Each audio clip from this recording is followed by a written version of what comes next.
So, Donald Trump made 7 specific claims about Canada to justify his tariff policy.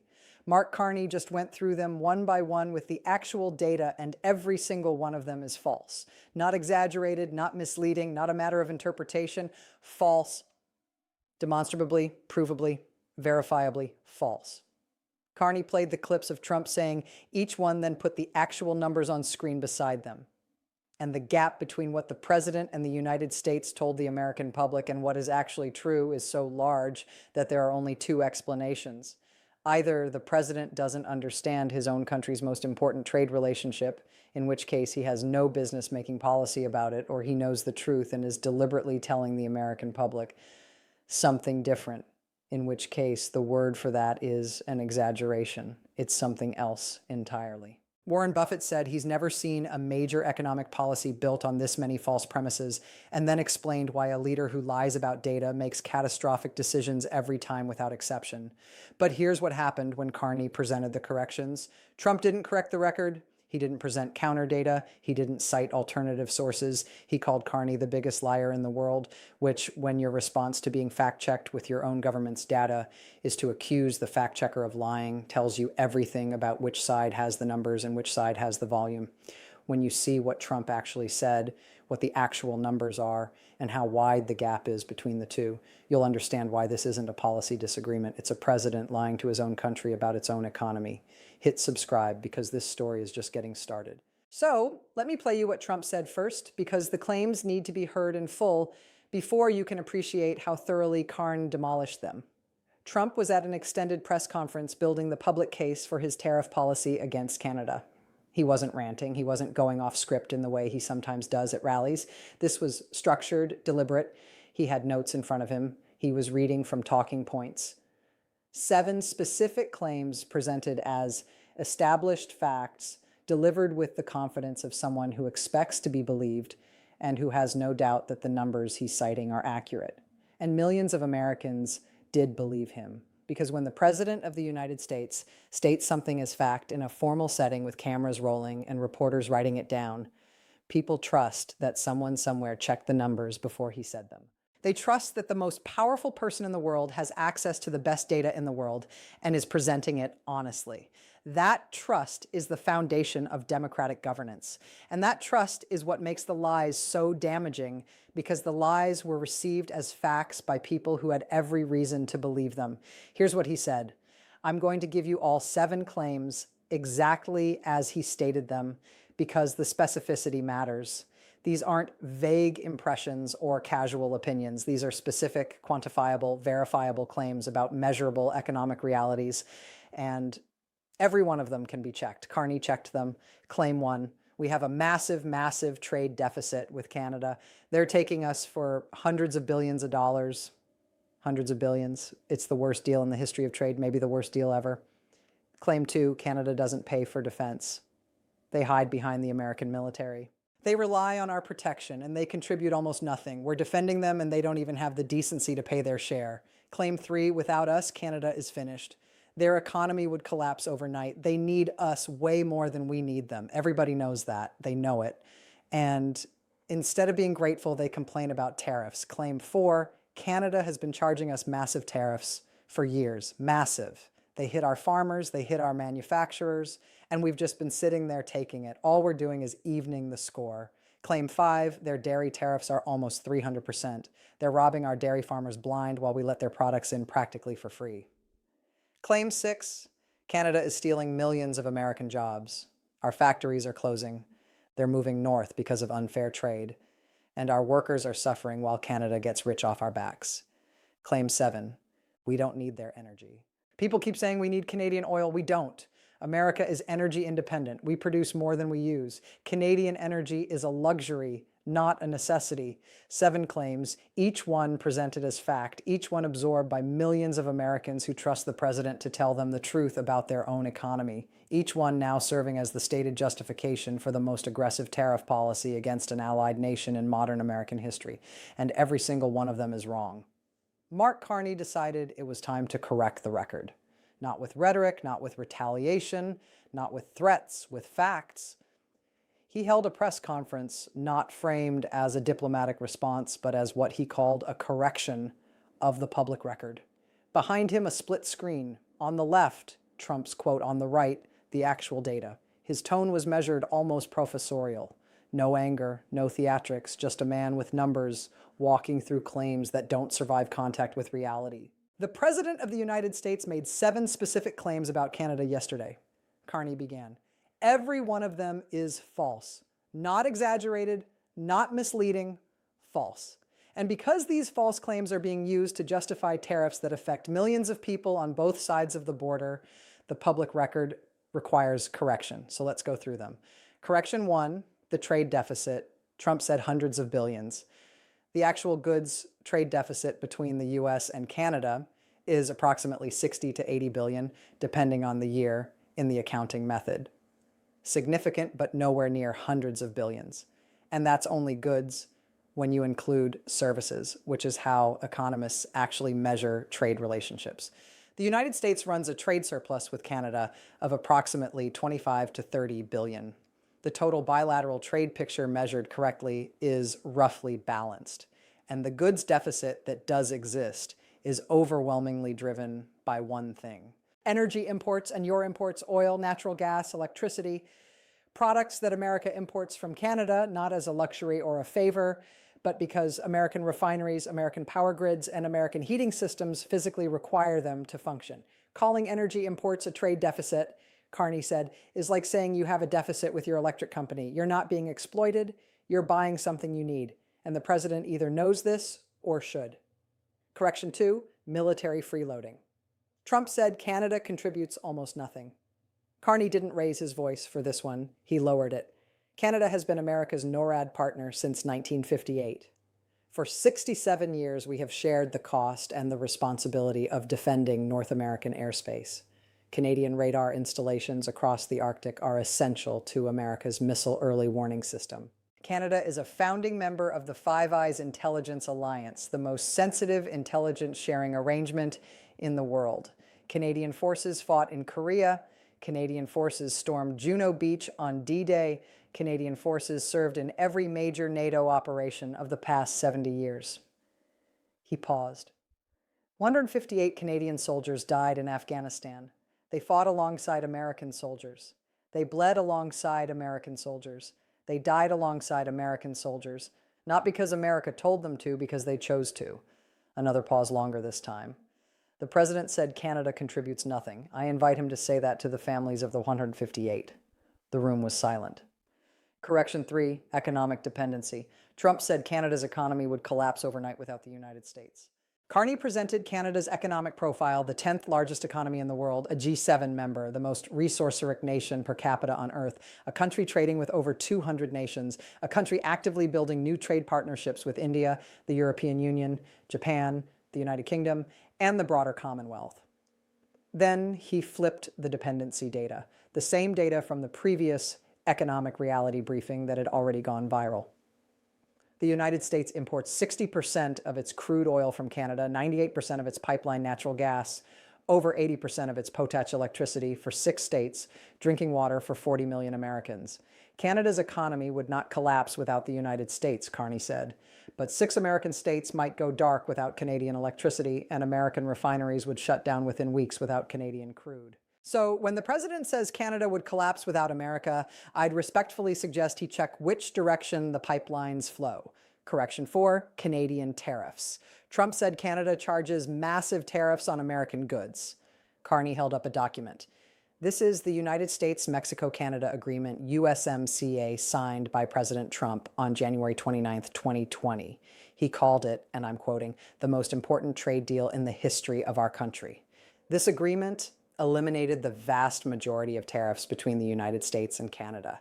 Canada's average applied tariff on American goods under USMCA is among the lowest of any American trading partner. He set the document down. The president is describing a trade problem that his own agreement was designed to solve, and then claiming the problem still exists. He is contradicting the deal he signed with his own hand. Either the deal he celebrated as his greatest achievement didn't work, or the trade problem he's describing doesn't exist. He can't have it both ways. Correction 5, dairy. Trump said Canada's 300% dairy tariffs represent the trade relationship. Carney acknowledged the number. Canada does maintain high tariffs on certain dairy products, up to 270% on some categories. This is part of our supply management system, and it is a legitimate subject of trade negotiation. We've never denied that. Then the context, but dairy represents less than half of 1% of total bilateral trade between our two countries. Less than half of 1%. The president is using a tariff on 1/2 of 1% of trade to justify 100% tariffs on the other 99.12%. He paused, letting the math work. That's like complaining about a squeaky floorboard and using it as justification to burn down the entire house. The floorboard is real. The response is insane. Correction 6, jobs. Trump said millions of jobs have been stolen by Canada. Carney presented Department of Commerce data, American data, from an American agency. Over 8 million American jobs depend directly on trade with Canada. 8 million. The integrated U.S.-Canada supply chain doesn't steal American jobs, it creates them. The auto sector alone employs hundreds of thousands of Americans in positions that exist specifically because parts, components, and finished vehicles move back and forth across the border as part of a single manufacturing process. He shook his head slightly. Canada hasn't stolen American jobs. Canada is the reason 8 million Americans have jobs. The supply chain doesn't take employment from one country and hand it to another. It creates employment in both. Tariffing that supply chain doesn't bring jobs back. It destroys them on both sides of the border. Correction 7, energy independence. Trump said America doesn't need Canadian energy because America is energy independent. This was the correction where Carney's tone became most precise, most technical, most careful, because the misconception is so widely held and so fundamentally misunderstood. Energy independence is a net calculation. He explained it means the United States in aggregate produces approximately as much energy as it consumes in total. That is true, but it does not mean every specific import is unnecessary. It does not mean American refineries can run on American crude alone, because they can't. He pulled up a chart showing crude oil grades. American shale oil is light sweet crude. American Gulf Coast refineries are configured to process heavy sour crude, the kind that comes from Canada's oil sands. These are different products with different chemical properties. You cannot simply substitute one for the other any more than you can put diesel in a gasoline engine and expect it to run. He let the technical point settle. Energy independence is an accounting identity. It is not a physical reality at the refinery level. American refineries need Canadian heavy crude not as a preference, not as a convenience, as a chemical requirement of the refining process. The president said America doesn't need Canadian energy. The chemistry says otherwise. Carney stepped back from the podium. The 7 corrections were done. The split screen behind him showed the full list. Trump's claim on the left, the actual number on the right, 7 times, each pair more damning than the last. 7 claims, 7 corrections. I want to be very clear about something. Every number I have cited today comes from American sources. The U.S. Energy Information Administration, the Bureau of Economic Analysis, the Department of Commerce, the Department of Defense, the Census Bureau, the International Trade Commission. These are not Canadian talking points. They are not my opinions. They are American data published by American agencies measuring American economic reality. The numbers exist. They are public. Anyone can verify them. The question is why the President of the United States chose to say something different. He paused, and when he continued, his voice carried a weight that went beyond policy analysis. The President either does not know these numbers, in which case he is making the most consequential trade policy of his presidency about a relationship he fundamentally does not understand, or he does know them and chose to say something different to the American public, in which case the American people deserve to know that the justification for the tariffs they are paying, the tariffs that are raising their grocery bills and their energy costs and their housing prices, is built on claims that their own government's data contradicts. Either explanation is deeply troubling. Neither is acceptable. His closing line landed with the precision of everything that had come before. We are not asking the president to like us. We are not asking for gratitude or praise or special treatment. We are asking for something much simpler than any of that. We are asking for the truth because policy built on lies produces outcomes nobody wants.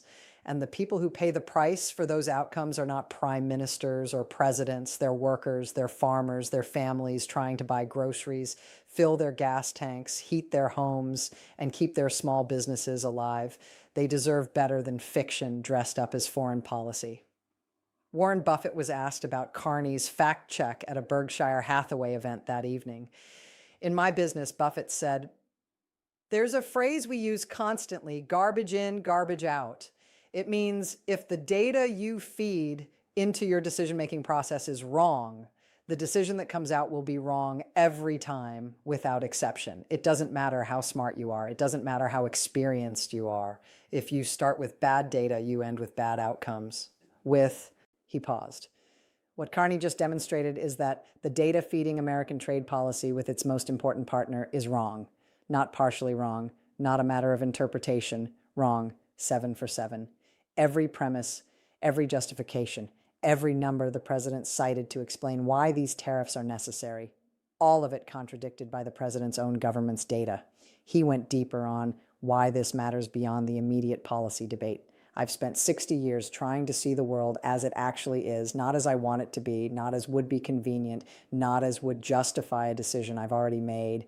That discipline, the willingness to face uncomfortable facts rather than comfortable lies, is the single most important quality in any decision maker in investing, in business, and governance. He shook his head. The moment you start lying about reality to justify your actions, you lose the ability to course correct because you can't fix a problem you refuse to see. If you believe Canada steals American jobs, when in fact 8 million Americans are employed because of trade with Canada, you'll impose tariffs that destroy the very jobs you claim to be saving. If you believe you don't need Canadian energy when your refineries literally cannot function without it, you'll create an energy crisis and blame Canada for the consequences of your own policy. The lies don't just misinform, they guarantee the wrong outcome. He drew the business parallel with a kind of granular specificity that makes Berkshire shareholders lean forward. If a CEO came to me with an investment proposal built on 7 false premises, every market assumption wrong, every competitive analysis wrong, every revenue projection based on numbers that don't match reality, I wouldn't just reject the proposal. I'd question whether that person should be making decisions at all. Because someone who either can't tell the difference between true and false or doesn't care about the difference is someone who will make the wrong call on everything. Not sometimes, not on the hard calls, on everything. Because if the easy, verifiable facts are wrong, the complex judgment calls, the ones that actually require wisdom and experience, will be catastrophically wrong. He paused, then drew the scale comparison. Policy is investment at a national scale. And this tariff policy is essentially a multi-trillion-dollar investment decision. That's the scale of the U.S.-Canada trade relationship over the next decade, built on 7 premises that are all demonstrably false. In my world, that would result in lawsuits, terminations, and regulatory investigation. In politics, apparently, it results in more tariffs. Then Buffett said something about the human cost. That was, in its quiet way, the most devastating thing anyone said all day. The cruelest part is who gets hurt. The lies sound good at a rally. Canada is ripping us off gets a standing ovation. The crowd loves it. It feels powerful. It feels like someone is finally standing up for them. But the tariffs that follow the lies don't hit Canada. They hit Americans, the farmer in Iowa whose input costs just doubled. He doesn't know the trade deficit claim is wrong. He trusts the president. He voted for the president. So when the tariff raises his feed prices by 50%, he blames Canada because that's what he was told to blame. But Canada didn't raise his costs. The tariff did. And the tariff was justified by a claim that is factually, provably, verifiably wrong. He let that sit for a long moment. The lies create a scapegoat. That's their function. Canada becomes the villain in a story that isn't true. And while millions of Americans are angry at the wrong target, angry at the country that employs 8 million of them, that supplies their energy, that shares their water, that guards their northern airspace, the actual damage, the damage caused by policy built on fiction, goes unrest. Because you can't solve a problem you refuse to diagnose honestly. And a president who starts every diagnosis with a lie guarantees the treatment will make the patient worse. His final point What Carney did today matters, not because it will change the president's mind. It won't, but because the American public deserves to have the actual numbers. Democracy requires informed voters, and right now, millions of Americans believe things about their own trade relationship, about their own economy that are factually wrong. And those false beliefs are being used to justify policies that hurt them. The truth is, the most valuable commodity in any market, in investing, in business, in governance. What Carney presented today was the truth. What America does with it is up to America. Trump's response came within the hour. He didn't address a single correction, not one. He didn't present counter data on the trade deficit. He didn't dispute the military contribution numbers. He didn't explain the refinery chemistry that makes Canadian crude essential. He didn't address the USMCA contradiction. Instead, he called Carney the biggest liar in the world and a desperate globalist spreading Canadian propaganda. He called the press conference a disgrace and threatened consequences for what he described as foreign interference in American economic policy. When someone presents you with data from your own government agencies, American data published by American institutions measuring American economic reality, and your response is to call them a liar without offering a single contrary number, you haven't rebutted the data, you've confirmed that you can't. White House staff were asked by reporters to provide counter data on each of Carney's 7 corrections. They couldn't because every number Carney cited came from American sources. You can't argue with the Bureau of Economic Analysis using a social media post. You can't rebut the Energy Information Administration with a nickname.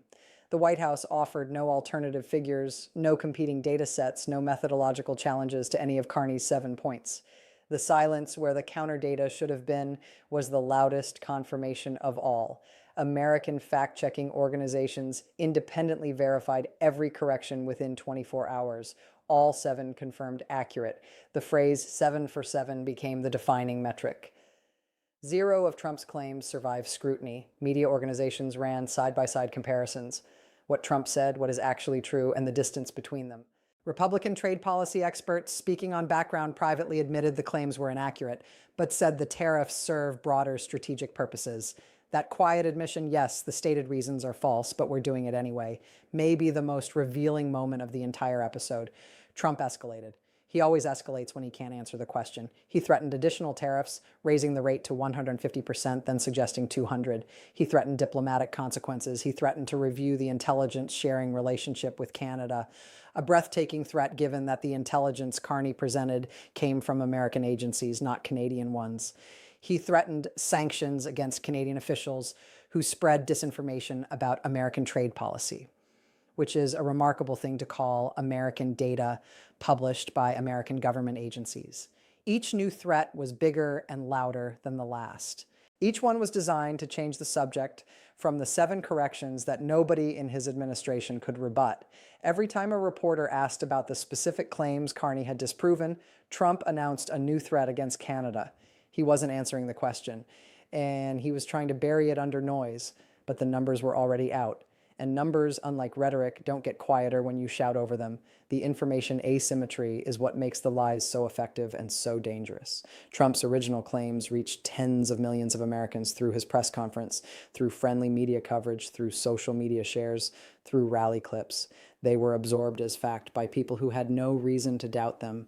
Carney's corrections reached a smaller audience. Millions watched them, but not the same millions who heard the original claims. The lie reaches 10 million people. The correction reaches 2 million. And the 8 million who only heard the lie form their opinions, cast their votes, and judge their economic reality based on claims that don't survive a basic fact check. That's the structural advantage of political dishonesty. Claims are always louder, simpler, and faster than corrections. Canada's ripping us off fits on a bumper sticker. Actually, when you include services trade and account for the energy import dependency, the bilateral relation